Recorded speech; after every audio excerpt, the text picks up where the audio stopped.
नाज़रीन गिरामी, दुनिया में कुछ ऐसी जगहें भी मौजूद हैं जहां लोगों की तादाद इतनी ज्यादा है कि सड़कें, रेलवे स्टेशन, इमारतें और रिहायशी इलाके हर वक्त इंसानों से भरे नजर आते हैं। कहीं एक ट्रेन में इतने लोग सवार होते हैं कि दरवाजे बंद करना मुश्किल हो जाता है। कहीं एक इमारत के अंदर लाखों लोग अपनी जिंदगी गुजार रहे होते हैं।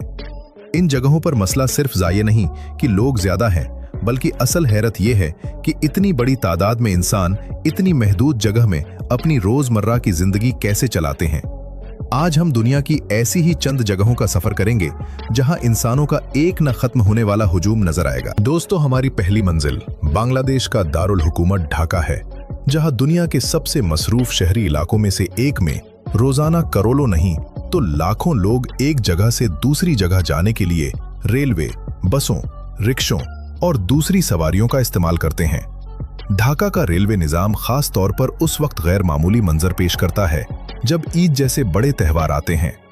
मुल्क के मुख्तलिफ शहरों में रहने वाले लोग अपने खानदानों के साथ ईद मनाने के लिए घरों को वापस जाते हैं और इस दौरान रेलवे स्टेशनों पर लोगों का ऐसा हुजूम जमा हो जाता है जिसे देखकर अंदाजा होता है कि शहर में कितने लोग सफर करने के मुंतजिर हैं। प्लेटफॉर्म पर खड़े मुसाफिरों की कतारें, हाथों में सामान उठाए खानदान, बच्चों को संभालते वालिदैन और ट्रेन के आने से पहले ही दरवाजों के करीब पहुंचने वाले लोग, हर तरफ सिर्फ इंसान ही इंसान नजर आते हैं। जब ट्रेन स्टेशन पर पहुंचती है तो असल मुकाबला शुरू होता है।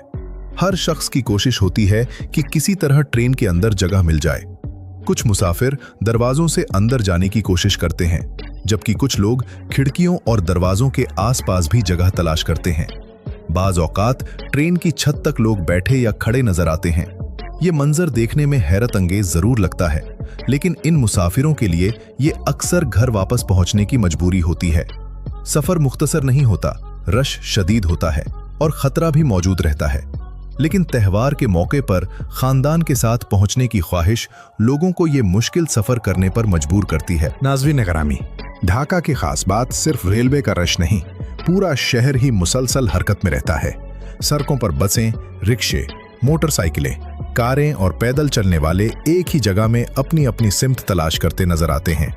सुबह के वक्त लाखों लोग काम और तालीम के लिए घरों से निकलते हैं और शाम को यही हुजूम वापस घरों की तरफ जाता है। एक शख्स के लिए चंद किलोमीटर का सफर भी कई घंटों का बन सकता है। यही वजह है कि ढाका में ट्रैफिक सिर्फ सफर का मसला नहीं, बल्कि रोजमर्रा की जिंदगी का मुस्तकिल हिस्सा बन चुका है। अब चलते हैं एक ऐसी जगह की तरफ जो आज मौजूद नहीं, लेकिन तारीख में इसे दुनिया की सबसे ज्यादा गंजान आबाद जगहों में शुमार किया जाता था। ये था हांगकांग का कोवलून वॉल्ड सिटी। एक महदूद रकबे में इतनी ज्यादा इमारतें तामीर हो चुकी थीं कि ऊपर से देखने पर पूरा इलाका एक बहुत बड़े कंक्रीट के ब्लॉक जैसा महसूस होता था। इमारतें एक दूसरे के साथ इस कदर जुड़ी हुई थीं कि कई जगहों पर धूप का जमीन तक पहुंचना भी मुश्किल था। तंग गलियां, छोटे घर, वर्कशॉप्स, दुकानें और रिहायशी यूनिट्स एक दूसरे के अंदर इस तरह घुसे हुए थे कि ये जगह आम शहर से बिल्कुल मुख्तलिफ दिखाई देती थी। दोस्तों, कोवलून वॉल्ड सिटी में लोग सिर्फ रहते नहीं थे, बल्कि अपनी रोजमर्रा की जिंदगी की तकरीबन हर जरूरत इसी महदूद जगह के अंदर पूरी कर लेते थे। कहीं छोटी वर्कशॉप थी, कहीं खाने की दुकान, कहीं डॉक्टर का क्लिनिक, कहीं छोटा कारोबार और कहीं घर।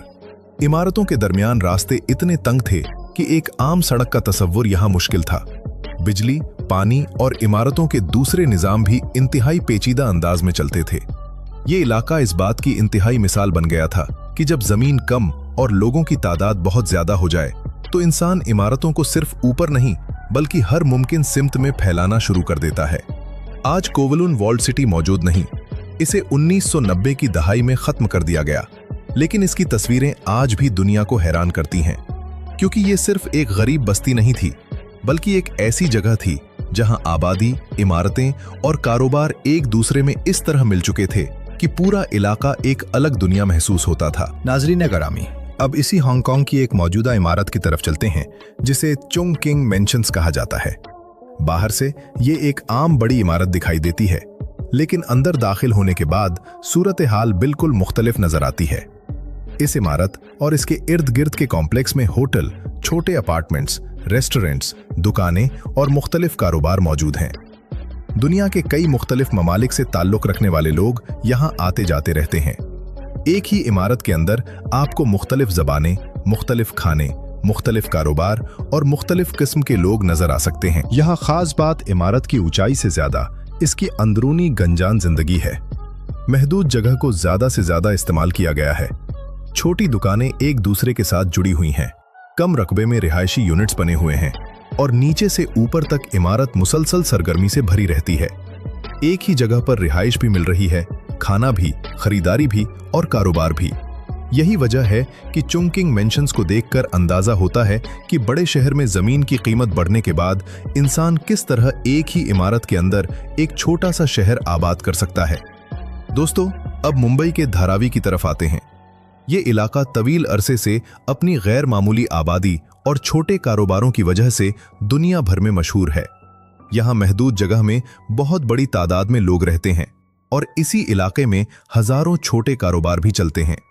एक तरफ घर हैं तो दूसरी तरफ वर्कशॉप्स, छोटी फैक्ट्रियां, दुकानें, खाने के कारोबार और रिसाइकलिंग के काम मौजूद हैं। धारावी की गलियों में चलते हुए एक बात फौरन महसूस होती है कि यहाँ जगह इंतहाई कीमती है। रास्ते तंग हैं, घरों के दरमियान फासला कम है और लोगों की आमदोरफ्त मुसलसल जारी रहती है। लेकिन इसके बावजूद ये इलाका सिर्फ रिहायशी बस्ती नहीं बल्कि एक बड़ा माशी मरकज भी है।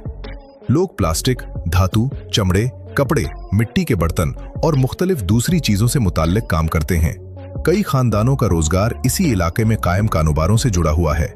नाजरीन गरामी, धारावी की असल हैरत यह है कि यहाँ रिहाइश और कारोबार के दरमियान कोई वाज़ेह दीवार नहीं। एक छोटी सी गली में घर भी हो सकता है, वर्कशॉप भी और दुकान भी। एक शख्स जिस जगह काम करता है मुमकिन है उसी के करीब या उसी इमारत में उसका घर भी हो।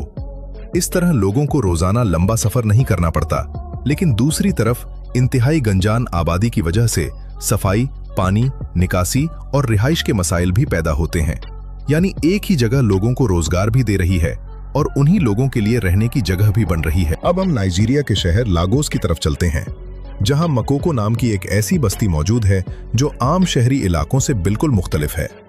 यहाँ जमीन के बजाय पानी के ऊपर जिंदगी आबाद है। लकड़ी के घर पानी में बने हुए हैं, छोटे रास्तों की जगह पानी की गुजरगाहें हैं और गाड़ियों के बजाय कश्तियां लोगों को एक जगह से दूसरी जगह ले जाती हैं। दोस्तों, मकोको में अगर किसी को पड़ोस के घर जाना हो तो जरूरी नहीं कि वो सड़क पर चले, क्योंकि बहुत से घरों के दरमियान पानी मौजूद है। यहाँ कश्ती ही सवारी भी है, सामान पहुंचाने का जरिया भी और कारोबार का हिस्सा भी। बच्चे कम उम्री से कश्ती चलाना सीख लेते हैं। मछली पकड़ने का काम यहाँ की माशियत में अहम किरदार अदा करता है, जबकि लकड़ी के घर एक दूसरे के करीब बने हुए हैं। लेकिन इस बस्ती की सबसे बड़ी मुश्किल यही गंजान आबाद और महदूद माहौल है। साफ पानी, सीवरेज, कचरे के इंतजाम और सेहत की सहूलतों की कमी लोगों की जिंदगी को मुश्किल बनाती है। इसके बावजूद लोगों ने नस्लों से इस माहौल के मुताबिक जिंदगी गुजारने का तरीका सीख लिया है। उन्होंने पानी के ऊपर घर बनाए, कश्तियां तैयार की, कारोबार कायम किए और एक ऐसी कम्युनिटी बना दी जहां आम शहर के तकरीबन तमाम काम मुख्तलिफ अंदाज में होते हैं। नाजरीन गरामी, अब कोलंबिया के सांता क्रूज डेल इस्लोटे जजीरे पर चलते हैं, जहां मसला लोगों की तादाद से ज्यादा जमीन की कमी है। ये एक इंतहाई छोटा सा जजीरा है, लेकिन इस महदूद रकबे पर सैकड़ों लोग रहते हैं। घरों के दरमियान इतनी कम जगह है कि कई रास्तों में 2 अफराद का एक साथ चलना भी मुश्किल हो सकता है। यहाँ गाड़ियों के लिए सड़कें नहीं, क्योंकि जमीन ही इतनी कम है कि सड़क बनाना तकरीबन नामुमकिन है। जजीरे पर रहने वालों को अपनी जरूरतों के लिए समंदर पर इन्हिसार करना पड़ता है। खाने पीने की अशिया, पानी, ईंधन और दूसरी चीजें कश्तियों के जरिए पहुंचती हैं। बारिश का पानी भी जमा किया जाता है, क्योंकि जजीरे पर कुदरती मीठे पानी का बड़ा जरिया मौजूद नहीं। घर एक दूसरे के इंतहाई करीब हैं और खुली जगह बहुत महदूद है। दोस्तों, इस जजीरे की सबसे दिलचस्प बात यह है कि यहाँ रहने वाले लोग महदूद जगह के बावजूद अपनी एक मुकम्मल कम्युनिटी चला रहे हैं। बच्चे स्कूल जाते हैं, लोग काम करते हैं, खानदान रहते हैं, कारोबार चलते हैं और सियाहत से भी आमदनी हासिल होती है। बाहर से देखने पर यह जगह बहुत छोटी महसूस होती है, लेकिन यहाँ रहने वाले लोगों के लिए यही उनका पूरा शहर है। अब वापस हांगकांग चलते हैं, लेकिन इस बार किसी एक इमारत के बजाय पूरे इलाके की तरफ। मोंगकोक दुनिया के इंतहाई गंजान शहरी इलाकों में शुमार होता है। यहाँ बुलंद इमारतें एक दूसरे के करीब खड़ी हैं, नीचे दुकानें मुसलसल खुली रहती हैं और सड़कों पर हर वक्त लोगों की आमद-ओ-रफ्त जारी रहती है। एक ही जगह पर रिहाइश, खरीदारी, खाना, कारोबार और तफरीह सब कुछ मौजूद है। नाजरीन गरामी, मोंगकोक की सड़कों पर चलते हुए इंसान को सबसे ज्यादा जो चीज महसूस होती है वो जगह की कमी है। फुटपाथ पर लोग, सड़क पर गाड़ियां, दुकानों के बाहर ग्राहक और ऊपर बुलंद इमारतें, हर तरफ सरगर्मी जारी रहती है। रात के वक्त नियॉन लाइट्स और दुकानों के साइन बोर्ड्स इस इलाके को मजीद रोशन और मसरूफ बना देते हैं। यहाँ जमीन की कीमत और आबादी की कसाफत ने शहर को ऊर्ध्वाकार शक्ल दे दी है, यानी लोग सिर्फ जमीन पर नहीं बल्कि बुलंद इमारतों की दर्जनों मंजिलों में एक दूसरे के ऊपर रहते हैं। दोस्तों, अब एक बार फिर बांग्लादेश आते हैं, लेकिन रेलवे स्टेशन से निकलकर शहर की आम सड़कों की तरफ। ढाका की ट्रैफिक इस बात की एक और मिसाल है कि जब लाखों लोग एक ही वक्त में महदूद सड़कों पर सफर करें तो क्या होता है। बसें रुकती हैं, रिक्शे दरमियान से निकलते हैं, मोटरसाइकिलें जगह तलाश करती हैं और पैदल चलने वाले गाड़ियों के दरमियान से अपना रास्ता बनाते हैं। कई मकामात पर ऐसा महसूस होता है जैसे सड़क पर हर शख्स अपनी मंजिल तक पहुंचने की कोशिश में है, लेकिन किसी के पास काफी जगह नहीं। ये सूरत हाल सिर्फ एक वक्त की नहीं बल्कि पूरे दिन मुख्तलिफ शक्लों में जारी रहती है। सुबह दफातर और स्कूलों की वजह से रश बढ़ता है, दोपहर में बाजारों के आसपास भीड़ होती है और शाम को काम से वापस आने वाले लोगों की वजह से सड़कें दोबारा भर जाती हैं। यही वजह है कि ढाका जैसे शहर में एक आम शहरी की जिंदगी का बड़ा हिस्सा सिर्फ सफर और ट्रैफिक में गुजर सकता है। नाजरीन गरामी, अब जरा इन तमाम जगहों को एक साथ देखें तो एक दिलचस्प हकीकत सामने आती है। कहीं जमीन कम है और लोग ज्यादा हैं, कहीं रोजगार लोगों को एक ही इलाके में जमा कर रहा है, कहीं ट्रांसपोर्ट की जरूरत लाखों लोगों को एक ही वक्त में सड़क और रेलवे पर ले आती है, जबकि कहीं महंगी जमीन ने लोगों को एक ही इमारत में इंतहाई महदूद जगहों पर रहने पर मजबूर कर दिया है। लेकिन इन जगहों की सबसे बड़ी कहानी सिर्फ भीड़ नहीं, असल कहानी ये है कि इंसान इंतहाई महदूद जगह में भी जिंदगी का निजाम बना लेता है। वो घर बनाता है, कारोबार शुरू करता है, बच्चों को स्कूल भेजता है, खाना बनाता है, काम पर जाता है और अपने खानदान के लिए मुस्तकबिल बनाने की कोशिश करता है। एक ऐसी जगह जहां बाहर से देखने वाले को सिर्फ हुजूम दिखाई देता है, वहां रहने वाले हर शख्स के लिए एक अलग जिंदगी, अलग मसला और अलग ख्वाब मौजूद होता है। दोस्तों, दुनिया की ये गंजान आबाद जगहें हमें ये भी बताती हैं कि शहरों की तरक्की सिर्फ बुलंद इमारतें बनाने का नाम नहीं।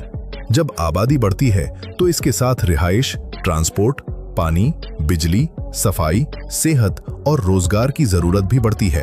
अगर शहर की मंसूबाबंदी आबादी की रफ्तार के साथ न चले तो एक वक्त आता है जब सड़कें कम पड़ जाती हैं, घर छोटे हो जाते हैं, ट्रांसपोर्ट में जगह नहीं रहती और लोग अपनी जरूरतें पूरी करने के लिए एक दूसरे के इंतहाई करीब रहने पर मजबूर हो जाते हैं। और शायद यही इन जगहों का सबसे हैरत अंगेज पहलू है। एक तरफ दुनिया में ऐसे शहर हैं जहां लाखों डॉलर की इमारतें और खुले मैदान मौजूद हैं, जबकि दूसरी तरफ ऐसे इलाके भी हैं जहां एक खानदान के लिए चंद मुरब्बा मीटर जगह भी बहुत बड़ी चीज समझी जाती है। कहीं लोग ट्रेन की छत पर सफर कर रहे हैं, कहीं एक इमारत में पूरा कारोबारी निजाम चल रहा है, कहीं पानी के ऊपर घर आबाद हैं और कहीं एक छोटे से जजीरे पर सैकड़ों लोग अपनी पूरी जिंदगी गुजार रहे हैं। नाजरीन गरामी, ये दुनिया सिर्फ बड़े शहरों और खूबसूरत इमारतों की दुनिया नहीं, इस दुनिया में वो जगहें भी मौजूद हैं जहां इंसानों की तादाद ने शहर की शक्ल ही बदल दी है। आखिर में बात सिर्फ ये नहीं कि दुनिया में सबसे ज्यादा भीड़ कहाँ है, असल सवाल ये है कि आने वाले वक्त में जब शहरों की आबादी मजीद बढ़ेगी तो ये शहर अपने लोगों के लिए कितनी जगह, कितनी सहूलत और कितना बेहतर मुस्तकबिल पैदा कर पाएंगे। क्योंकि इंसानों की तादाद बढ़ने से शहर सिर्फ बड़ा नहीं होता, उसके मसाइल भी बड़े होते हैं। और इन मसाइल का हल सिर्फ ज्यादा इमारतें बनाना नहीं बल्कि ऐसी जगहें बनाना है जहां लाखों लोग भीड़ में नहीं बल्कि बेहतर जिंदगी के साथ रह सकें।